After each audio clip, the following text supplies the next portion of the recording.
बिस्मिल्लाहिर्रहमानिर्रहीम। अस्सलाम वालेकुम। आप देख रहे हैं यूट्यूब चैनल आम सी बातें। काशिफ अब्बासी साहब, अब आपको चादर और चार दीवारी का ख्याल आया है। आपको अल्लामा खादिम हुसैन रिजवी अलैहिर्रहमा याद हैं। इस वीडियो में हम इसी के मुतालिक बात करेंगे। नाजरीन कराम, 2 दिन पहले ARY न्यूज़ के head of news Ahmad Yusuf साहब को रात के उनके घर से गिरफ्तार किया गया था।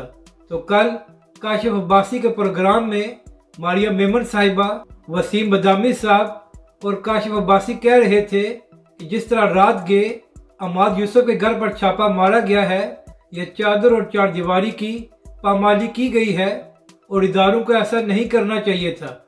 अगर इन लोगों ने अहमद यूसुफ को गिरफ्तार करना था तो यही काम सुबह को भी हो सकता था, क्योंकि रात के अहमद यूसुफ अपने घर पर था और उसके बच्चे भी वहां पर मौजूद थे। तो काशिफ अब्बासी साहब, बड़े अदब से अर्ज करनी है कि आप बिल्कुल ठीक कह रहे हैं कि चादर और चार दीवारी का ख्याल रखना चाहिए था, मगर जब इमरान खान की हुकूमत में अल्लामा खादिम हुसैन रिजवी अलैहिर्रहमा को गिरफ्तार करने के लिए पुलिस उनके घर पर छापे मार रही थी, तो क्या उस वक्त आप लोगों ने उनके लिए आवाज़ उठाई थी कि इमरान खान की हुकूमत चादर और चार दीवारी को पामाल कर रही है और ऐसा नहीं होना चाहिए।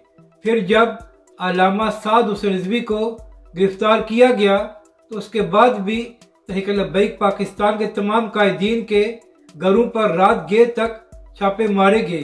तो क्या उस वक्त ARY न्यूज़ या आप लोगों ने तहरीक लब्बैक पाकिस्तान के लिए आवाज़ बुलंद की थी कि इमरान खान और उसकी हुकूमत चादर और चार दीवारी को पामाल करके तहरीक लब्बैक के कायदीन के घरों पर छापे मार रही है?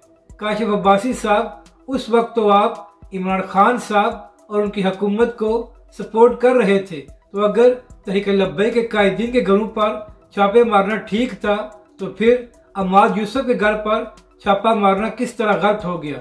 अगर आपको तहरीक लब्बैक के खिलाफ ये सब कुछ कबूल था तो अब अहमद यूसुफ की बारी भी इसको हजम करना सीख ले। अपनी राय का ज़रूर इजहार करें कि आपको ये वीडियो कैसी लगी और हमारे इस चैनल को भी सब्सक्राइब करें।